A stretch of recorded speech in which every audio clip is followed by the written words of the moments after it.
तो निवेदन करते हैं कि रामायण जी तो सबको पढ़ना चाहिए।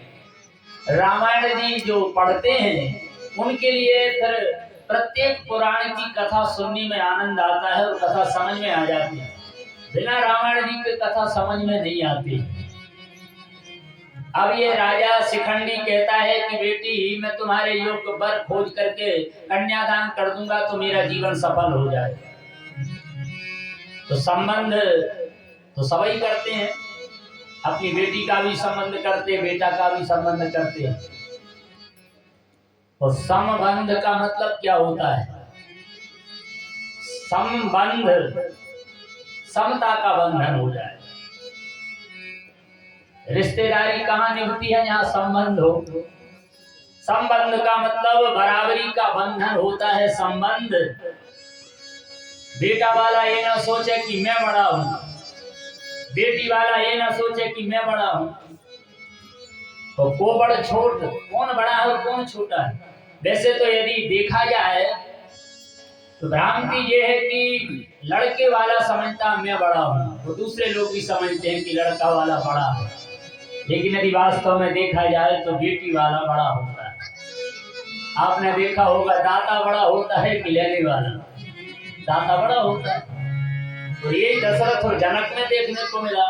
महाराज जनक जी कहते संबंध राजन राम रे, हम बड़े अब सब विधि भये।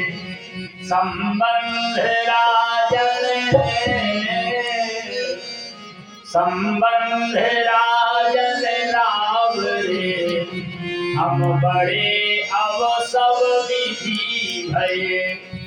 महाराज जनक जी कहते हैं हे महाराज चक्रवर्ती सम्राट दशरथ जी, आपको समधी के रूप में पाकर के मैं बड़ा हो गया। तो दशरथ जी कहते हैं कि ये जनक जी आपको समधी बना करके मैं बड़ा हो गया।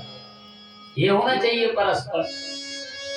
लेकिन आजकल ऐसी भ्रांति है कि इसको कहो कि हम तुम्हें पाकर बड़े हो गए तो फूल कहे अरे राम हम तो हम हैं।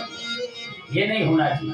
दशरथ जी जनक जी से कहते, जनक जी दशरथ जी से कहते ये भाव समधी समधी में आ जाए तो निश्चित है यही भाव समधन समधन में भी आ जाएगा। तो आनंद ही आनंद है। फिर रिश्ता जीवन भर हंसते हुए चलेगा, रोते हुए नहीं चलेगा। लेकिन भाव तो ही बिगाड़ देते हैं हम। कौन बड़ा है कौन छोटा है? तो संबंध सब करते हैं। संबंध का मतलब समझे समबंध, बराबरी का बंधन। समधी, दोइयों के विचार अच्छे चले। धी मतलब बुद्धि और सम मतलब बराबर। बराबर जिनकी विचारधारा होती है उनसे कहते समधी।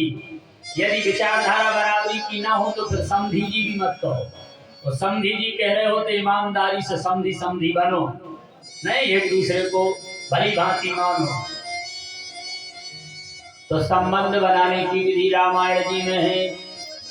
जो वर कोले घर हो ये अनुपा, जो वर